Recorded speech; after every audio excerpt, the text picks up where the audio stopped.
Bismillahirrahmanirrahim. His Excellency Mr. Volkan Bozkir, the Foreign Minister of Pakistan, ministers, parliamentarians, ladies and gentlemen.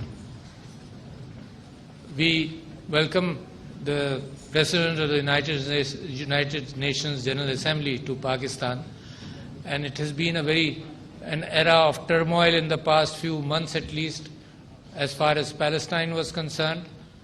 And we have felt, and the voices of the Ummah, as well as the voices of the people, the just voices of the people, have been raised in the General Assembly. And I must congratulate the President of the General Assembly for ensuring the fact that despite the Security Council not responding with even a statement, the voice of the oppressed was heard in the General Assembly, and that is where Pakistan made sure that there is a ceasefire. There is a discrepancy in world thinking when disproportionate reactions take place, where only 5 Israelites or 20 are killed, and at the same time the bombardment kills 230 or 200 plus Palestinians. We must recognize, the world must recognize a disproportionate reaction. For example, if I give you a figure that 5 people were killed on one side and 1,000 were killed on the other side just in reaction, so that will be a very bad figure. But that has happened in the world. So therefore, in our discussions a few minutes before we came for the ceremony, I was talking about the fact that the hope with the United Nations has been there. Palestine is burning, Kashmir is burning, and we have been looking towards the United Nations to fulfill its own promises made in the 50s with the Kashmiri people. And if there is no choice left, these people then, the suppressed, turn towards violence, which we abhor at the same time, but we feel that there must be openings towards peace for the downtrodden people whose land has been occupied. So there's an opportunity in Palestine for a two-state solution. But ultimately, what is a two-state solution? I believe very strongly that the majority should be governing the country or the land wherever it is. But even if it is a two-state solution, the opportunity to go towards a two-state solution is in a few years, and then things, the situation in Palestine, if you look at the last 20, 30, 40 years, it has continuously gone down. The same thing has happened in Kashmir. The situation has never improved. It has gone worse. The occupation is legitimized. Demographic changes are brought in. So we have a lot of hope with the United Nations, and I think the United Nations and this era of recognition of nation states started from the Westphalian Order, which we talked about, which was a result of 30 years war and 80 years war.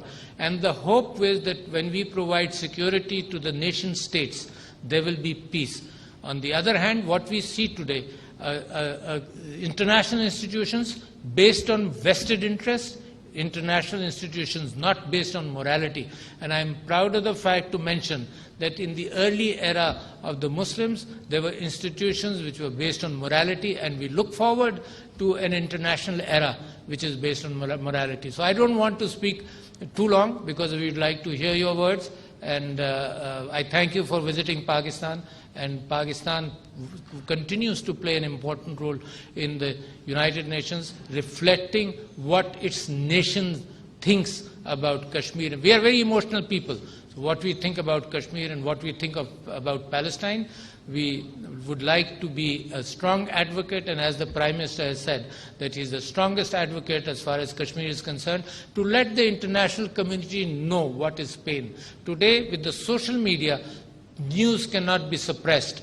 Anti-Zionism, anti-Israel statements are sometimes construed to be anti-Semitic. We are not anti-Semitic people. The Muslims have never been anti-Semitic, and therefore we believe the atrocities committed, an apartheid state created in Palestine, is very painful to us.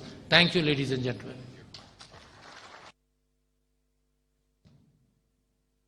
Mr. President, distinguished ladies and gentlemen, I feel honored tonight on behalf of myself my country, but for the United Nations, for the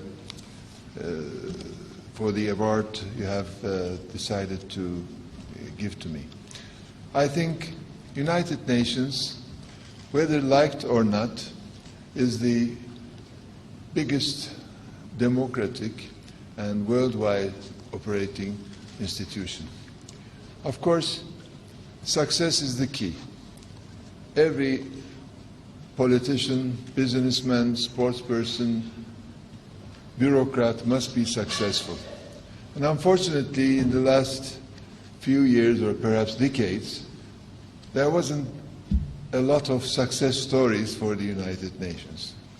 And this has brought down the expectation from the United Nations. I shouldn't say loss of credibility, but the expectation. One journalist in New York mentioned that in previous years, when hot issues were debated in the United Nations, every channel of the world was represented by one journalist. Now they said one is covering 3 or 4 channels. And why? Because the world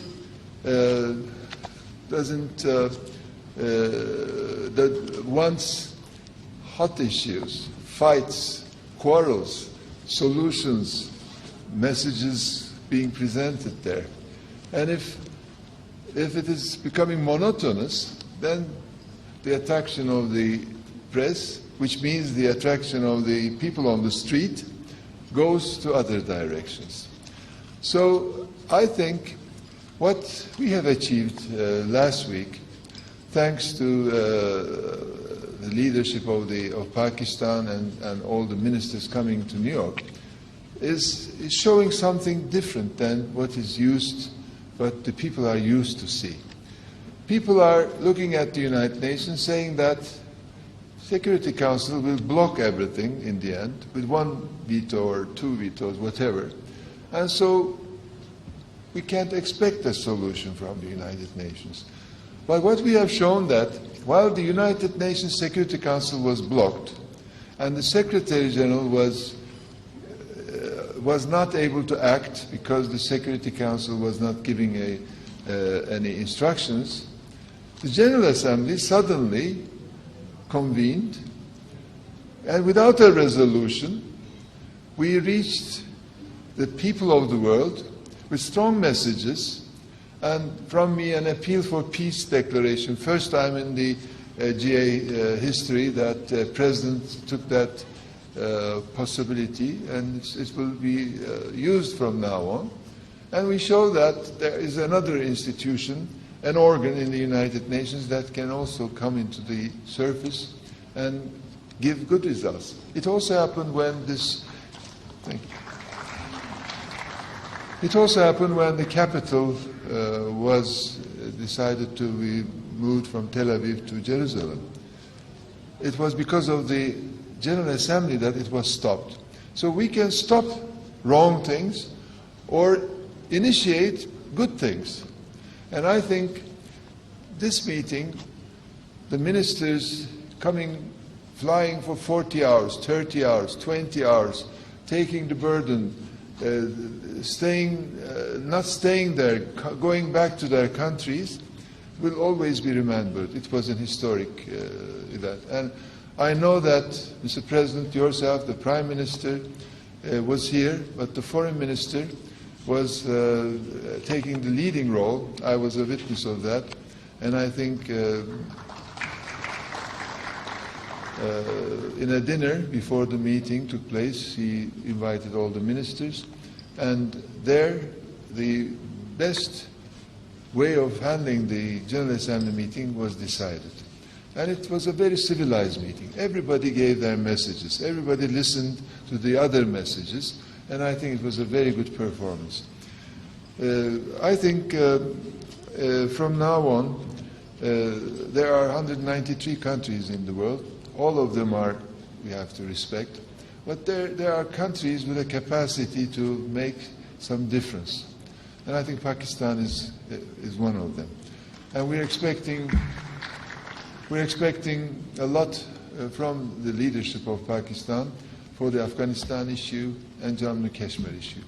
I think if the appropriate time is found, sometimes 5 years is too short to solve a problem, and sometimes 2 days is too long if you miss that opportunity.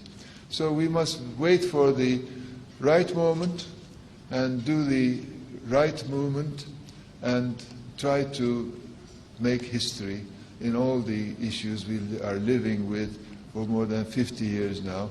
And I thank again for this wonderful dinner and also the honor you have given to me.